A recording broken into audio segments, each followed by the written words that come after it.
Hello, everyone. Olivia Reiner here with you guys from Lambeau Field here for Packers News, joined by Jim Ozarski. And before I get talking too much, I'm going to do a little double check of the stream just to make sure we're doing well. Because if you were with us pregame, I should say, Jim, you were not with us pregame. I was not. I thought I was live for about 8 minutes before I realized we actually were not. So we don't like that. No. We don't like that around here.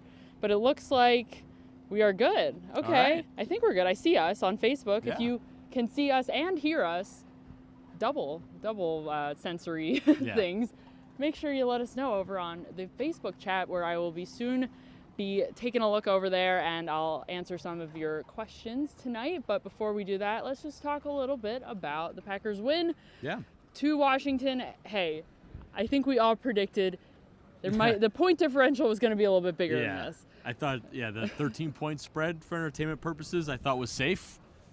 Not so much. No. Another close one. It seems, at least last week, a little bit different, but it seemed like the Packers played down to their opponent's skill level today. The offense seemed to really struggle to get going throughout the entire game. Besides the first quarter, First quarter the offense was lighting it up. Man, Aaron Rodgers looked good, completing a ton of his passes. I think what was his quarterback rating? 140 something ridiculous, and was not sustainable throughout the entire game. Offense, I know the Packers fans out there like the phrase all gas, no break.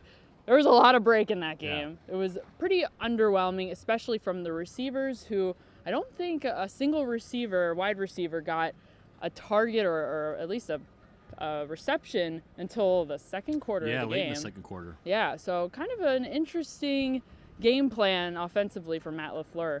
Yeah, 20-15, and, it looked like it'd be a rout. 14-0 early, 3 straight 3-and-outs for Washington. And then it's interesting because the score didn't match up with, say, the production of Aaron Jones. Almost 200 yards of total offense. Aaron Rodgers fumbled on a sack a couple times. The Packers bogged down on the Washington side of the field.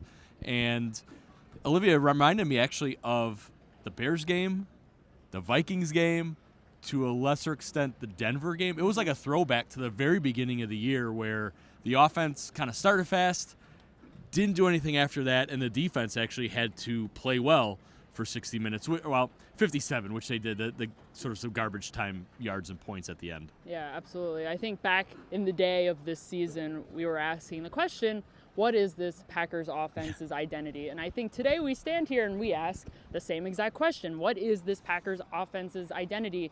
And if you ask Matt LaFleur, if you ask Aaron Rodgers, they don't really care to discuss identities. It's all about winning games. It's all about having a role on the team and playing it well. But that being said, I mean, at this point, it looks like Aaron Jones is the identity. When he's playing well, this team, as we saw today, it wins. Yeah, you say you don't want an identity when you don't have one, because generally, and they're winning, right? Now, Aaron Jones, you mentioned the all gas, no breaks. Well, Aaron Jones is the engine for this. And to have him touch the ball over 20 times, it's a recipe for success.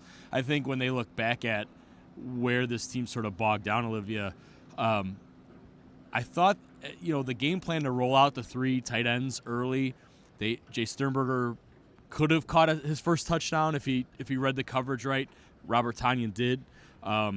They went to those guys earlier, which is fine, but you didn't see Devontae Adams involved. It just seemed like they went with a matchup and didn't really adjust off that in the pass game, at least to maybe compliment Aaron Jones. Yeah, we've got Richie saying, start fast and do nothing is this team's identity, which is harsh, but honestly, it's starting to look kind of accurate.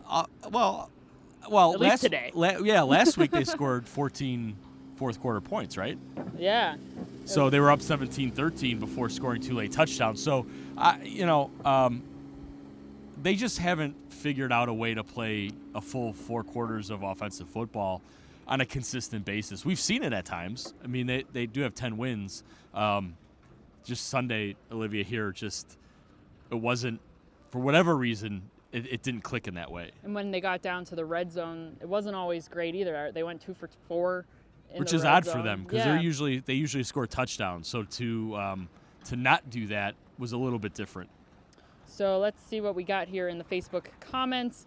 Michael says Za'Darius went down, but he looked okay after the game. Was he cramping up? He said after the game that he took a cleat to the knee, and he was in a lot of pain when he went down on the field. He was down there for a long time. I don't time Za'Darius Smith every time he's down on the field because maybe I should start doing that. But he has been down a lot throughout the season, and he's always found a way to get back in the game. Today was no different. I don't think he missed much at all. No, he missed a couple snaps. Yeah. He met us in the locker room, walked around fine, didn't have any supports on. So, yeah, just a cleat. So it's painful, and maybe it limits him a little bit to start next week with some soreness, but he said he's fine. Clayton says, gotta love the end of Aaron Rodgers' press conference. What did you think? I'll be honest, I was reporting on the defense, all so right, well, then missed that. You missed out. No, I mean, he was just pretty much like, not every win's going to be beautiful. A win is a win. They're happy to be 10-3. None of you guys, a.k.a. us, would have seen the Packers going 10-3, which is true. I think all of us own that. None of us predicted that this team was going to do as well as they have so far at this point in the season. Funnily enough, I remember reading an article before the season started with predictions. Obviously, a lot of outlets will do their season predictions, and I read the Sporting News. They had the Packers going 12-4 before the season started, and I laughed. And I would just like to formally apologize to the Sporting News and let them know that they could very well be right. Yeah. Yeah, it's I did see the comment that he was like, I'll take ugly wins to the Super Bowl. And that's what it is. I mean, it's Tramon Williams was telling me after the game, Olivia, he's like, games like this, what he said is they get misconstrued. He's like, we allowed 9 points, I think, it might have been like 190 yards on defense until that last drive. And he's like, and then that's what they do. They play coverages. They let teams move down the field. A lot of teams do it. Sure. And it ends up being a one-score game. But they felt, while it maybe looked that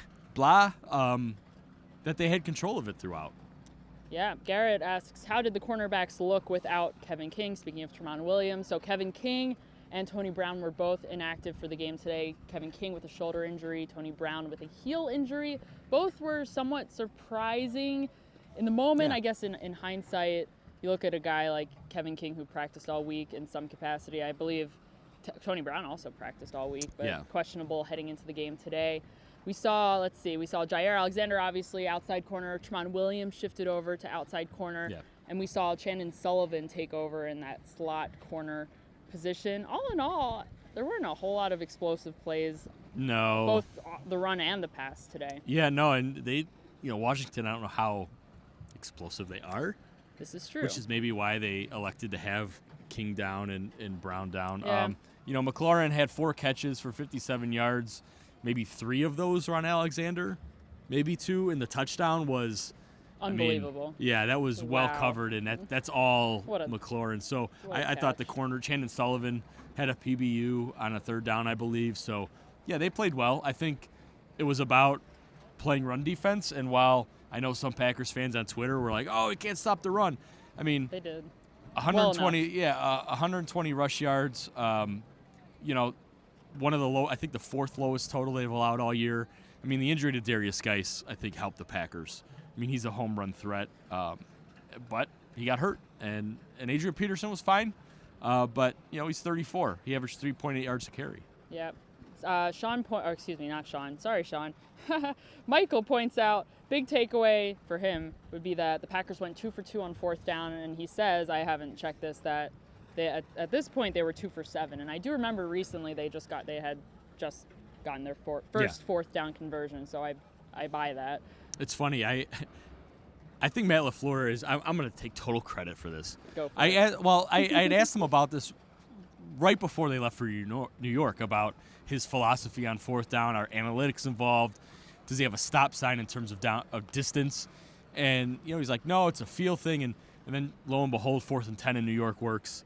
A couple 4th downs here against Washington. So, all you, Jim. I think what it does though going forward is it puts that in the opponent's ear, I guess, in terms of having to prepare, maybe catching teams, bad substitution patterns, maybe gives Aaron Rodgers better looks. So it's something to pay attention to going forward. Yeah. So we've got Matt saying here that the Packers' offensive identity is Aaron Rodgers' ability to improvise. Today that was awful. I think historically that, yes, has been the Packers' offensive identity with Aaron Rodgers at the helm and him being maybe one of their identities and him being mobile and able to extend plays. And we've got a lot of you guys in the chat here today that were not impressed with Aaron Rodgers' play extension.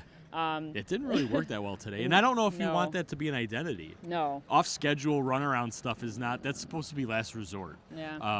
Yeah. So that's, they're not happy with it. They want to know how many, someone in here wanted to know how many of his extended plays actually ended in any sort of positive gain. That might take a couple of days for us to go back and look at, so I don't know offhand. But I know one of the fourth downs to Devontae Adams was an extended play, where he kind of rolled out and Adams, rolled across. And I think that was right before the fumble, actually. And, no, I mean, they haven't been as successful as that with that this year.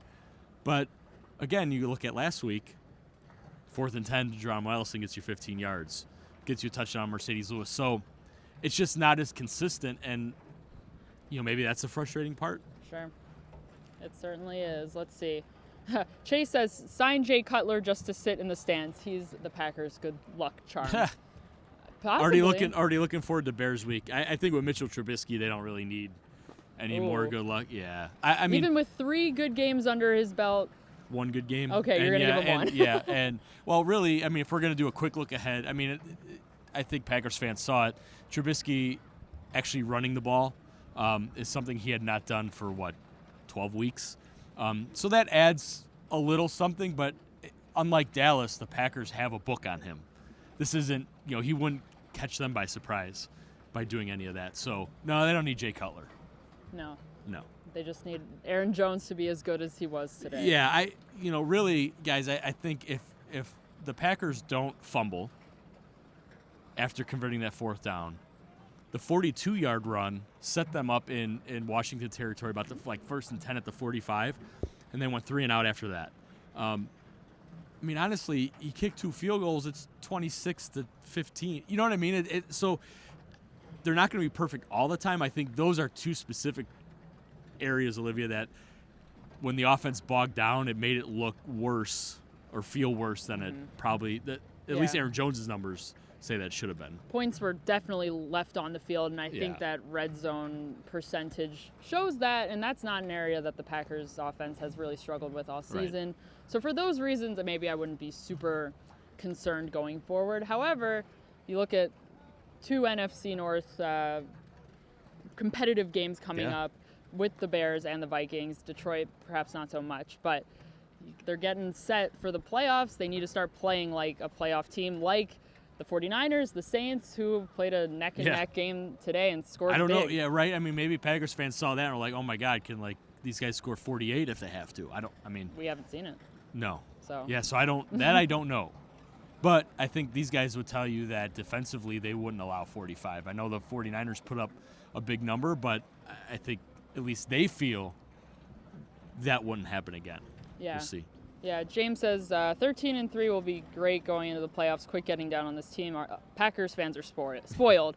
And I see both sides of it. I understand, listen, the expectations going into the season were low, and no one saw the Packers having the record that they do have now at this point in the season. I get that. But at the same time, you look at the rest of the NFC and you look at what the Packers have ahead of them in the playoffs. They still got to beat those guys, too. So they are what they are right now, which is better than what we thought, if not good. However, they need to be great if they're going to push for the Super Bowl like they say they will. I think that's where some of this comes from, at least in my opinion. Yeah. In a vacuum, I mean, this is a tremendous season. Matt LaFleur is now, with this 10th win, Olivia, the winningest first-year coach in Packers history. Mike Sherman, Mike Holmgren, both won 9 games their first years. They did not make the playoffs. Vince Lombardi, Curly Lambeau had winning records, did not make the playoffs in their first year. So Matt LaFleur is in elite company in that way. But, again, to your point, expectations can change in season. 10-3, you think, wow, that means something. But you look around, and it's fair to wonder if this team has what it takes to go win in New Orleans or on the West Coast. Yeah, Yes, switching it up here. Dean wants to know, how big is J.K. Scott to this team? Punters in general, very important. Yeah. J.K. Scott played well today. The last couple games he's been punting better. Last week he punted much better than he had since, the Kansas City game. But look at today. I think there's maybe one. I remember one punt that ended up in the end zone that he probably would have won it back. 2 inside the 20, and you can't fault him for Washington going 95 yards. That's what you want as a defense. So, I'd say the last 2 weeks, oddly enough, I had some angry guy on Twitter that was like, J.K. Scott's a problem. When will they address it? Like, he slumped for a bit. Down here on the priority he slumped list. for a bit. He was so important to their early season success, Olivia. So, especially these next 2 games, if he's kicking well and confident, that will only help this defense. Yeah, speaking of punting, let's talk about that punt returner, Tyler Ervin.